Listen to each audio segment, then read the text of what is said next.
మానవత రాయ్ గారు చేసిన వ్యాఖ్యలను ఎట్లా చూస్తారు? అంటే నేను గ్రూప్ వన్ ఆస్పిరెంట్స్ మేమంతా గ్రూప్ వన్ ఆస్పిరెంట్స్ ఈరోజు ఇక్కడ ధర్నా చౌక్ వచ్చి ధర్నా చేయడం జరుగుతుంది. మా మెయిన్ డిమాండ్, ఫస్ట్ డిమాండ్ ఏంటంటే మాకు ఈ ప్రాసెస్ G/29 అనేది రద్దు చేసేయాలి. మాకు ఇవాల్యుయేషన్ గురించి అడిగితే మానవత రాయ్ గారు చెప్పు తీసుకొని కొడతా అన్నారు. ఎవరిని కొడతారండి? చెప్పు తీసుకొని గ్రూప్ వన్ ఆస్పిరెంట్స్ అందరినీ మమ్మల్ని చెప్పు తీసుకొని కొడతా. ఎంత పెద్ద మాట అది! అది ఎంత పెద్ద అన్పార్లమెంటరీ లాంగ్వేజ్ మీరు యూజ్ చేస్తున్నారు. You are representation of the people మధ్యలో ఉండి, పబ్లిక్ మధ్యలో ఉండి ఈరోజు ఇంత పెద్ద మాట ప్రెస్లో ఉండి, ప్రెస్ మధ్యలో కూర్చొని మమ్మల్ని ఎట్లా గౌరవపరుస్తారు? మీ మాటలు వెంటనే మీరు బ్యాక్ తీసుకోవాలి. మా మెయిన్ డిమాండ్ మీరు క్షమాపణ చెప్పాలి. విద్యార్థి లోకం మనోభావాలను దెబ్బతీసిరు, మీరు క్షమాపణ చెప్పేదాకా మేము ఊరుకోమండి. అది అండి, మాకు వేరే ఇదేం లేదు.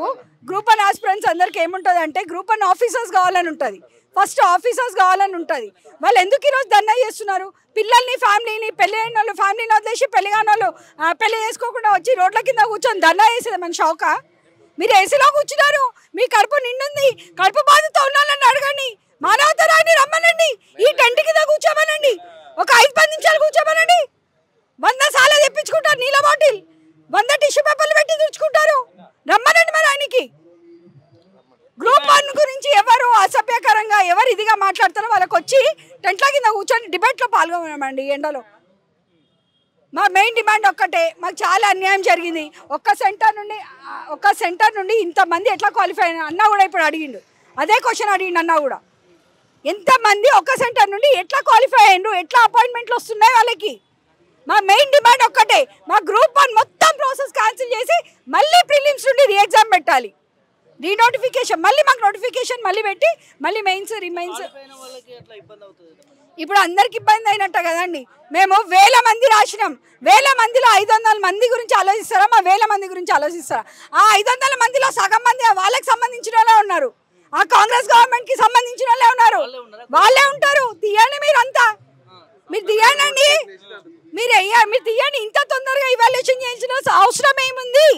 ఇంత తొందరగా రిజల్ట్ ఇవ్వాల్సిన అవసరం ఏముంది? ఎస్ఐలో 10 మార్కులు వచ్చినాడు, ఎస్ఐ జనరల్ గా థింక్ చేసి రాయనోడు తెలంగాణ మూమెంట్ ఏం రాస్తాడు? ఎస్ఐ జనరల్ థింకింగ్ లేనోడు మూమెంట్ గురించి ఏం రాస్తాడు?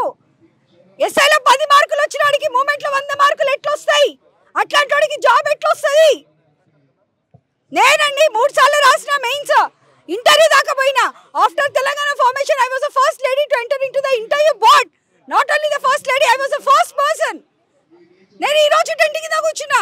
సేమ్ అక్కడ యూపీఎస్సీ అబ్బాయి, యూపీఎస్సీ సివిల్స్ నేషనల్ లెవెల్లో సివిల్స్ ఇంటర్వ్యూకి పోయినాడు కూడా ఈరోజు ప్లే కార్డ్ పట్టుకొని కూర్చున్నాడు ఇక్కడ. అస్సలు టాలెంట్ ధర్నా చౌక్ లో ఉంది, కోటి ఉమెన్స్ కాలేజ్ లో కాదు, లేకపోతే మీ దగ్గర కాదు. మా ఇక్కడ రండి, మా టాలెంట్ మేము చూపిస్తాం. స్టేట్ టాపర్కి వచ్చినోడు కూర్చోమనండి, మమ్మల్ని కూర్చోబెట్టండి, క్వశ్చన్స్ అడగండి, వాడు కరెక్ట్ ఆన్సర్ ఇస్తాడు, మేము ఆన్సర్ చెప్తామో చూస్తాం. క్వశ్చన్ పేపర్ లీక్ చేసిందా? జాబ్లు అమ్ముకున్నారా? ఎందుకు మీకు ఇంత తొందర? ఎందుకు మా బాధ అర్థం చేసుకోవట్లేదు? మేము ధర్నా చేస్తే వీళ్ళు పాలిటిక్స్కి సంబంధించిన, పాలిటిక్స్ అనేది మాకు జాబ్ లేకపోతే ఏం చేయాలి? ఉద్యోగాలు లేకపోతే ఏం చేయాలి? దొంగతనం చేయాలా? ఇంకేమైనా చేయాలా? నక్సలైట్స్ కావాలా? పాలిటిక్స్కి వెళ్తే తప్పలేదు కదా. జాబులు రానందుకే వెళ్తున్నాం మరి మేము పాలిటిక్స్కి. మేము యూత్ పాలిటిక్స్ అడగబెట్టడానికి రీజన్ అయింది, మాకు ఉద్యోగాలు లేక వెళ్తున్నాం మేము. మీ ట్రాన్స్పరెన్సీగా నాకు జాబ్ వస్తే నేను ఎందుకు వెళ్ళేది పాలిటిక్స్లో? కూర్చోబెట్టండి, మాట్లాడండి. బీజేపీ అని ట్యాగ్ లైన్ వేయడం కాదు, బీఆర్ఎస్ అని ట్యాగ్ లైన్ వేయడం కాదు. మా వెనకాల బాధలు అర్థం చేసుకోండి, మీకు తెలుస్తుంది అప్పుడు మేము ఎందుకు మాట్లాడుతున్నాము. అది వాళ్ళ మానవత, నేను చెప్తున్నా కదండి, మానవత రాయ్ గారు చాలా చులకనగా మాట్లాడుతున్నారు. గ్రూప్ 1 వాళ్ళ గురించి, గ్రూప్ 1 ఆస్పిరెంట్ కానీ, గ్రూప్ 2 ఆస్పిరెంట్ కానీ, గ్రూప్ 3 వాళ్ళ గురించి చులకనగా ఎందుకు మాట్లాడుతున్నారండి మానవత రాయ్ గారు? పెయిడ్ ఆర్టిస్ట్ అంటారు, చెప్పు తీసుకొని కొడతామంటారు. ఏంటండి మీ లాంగ్వేజ్? మీ లాంగ్వేజ్ ఏంది? మీ బాధ ఏంది అసలు? మీకు మినిస్టర్ పోస్టో ఎమ్మెల్యే పోస్టో కావాలంటే డైరెక్ట్ వెళ్ళి రేవంత్ రెడ్డి కాళ్ళలో పడండి, కానీ మమ్మల్ని చెప్పు తీసుకొని కొట్టానంత రైట్ మీకు ఎక్కడిది? Why the unparliamentary language you are using? మీరు తక్షణమే క్షమాపణ చెప్పాలని మెయిన్గా కోరుకుంటున్నాం మానవత రాయ్. రూలింగ్లో ఎవరున్నారండి కదా? వాళ్ళు ఆడినట్టు వాళ్ళు ఆడిపిస్తున్నారు, వాళ్ళు ఆడుతున్నారు అంతే. ఏది రూలింగ్లో ఉంటే అది అట్లనే జరుగుతుంది. మేము తెలియదా మాకు? గ్రూప్ 1 అంటే ఏంది? స్టేట్లో టాప్ మోస్ట్ పోస్ట్ గ్రూప్ 1. చిన్నపిల్లల ఆట కాదు గ్రూప్ 1 అంటే.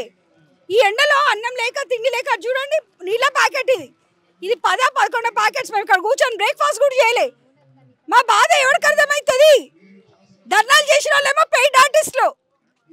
ఒక్కడు మాట్లాడితే వాడు ఒక్కడే ఉంటాడు, వాడు వెనకాల ఎవరు ఉండరు అనేసి అన్నాడు. మానవతరా అన్నాడు ఒకప్పుడు. వాళ్ళ వెనకాల 100 మంది ఉన్నామని చెప్పండి. 100 మంది అది 1000 మంది స్టూడెంట్స్ ఉన్నాం. మేము ఒక్కటే చెప్తున్నామండి, మేము అందరము మాకు రోడ్ల మీద లాక్కొచ్చి ఇంత హీనంగా ఈ ఎండలో ఇప్పుడు 2 అవుతుంది.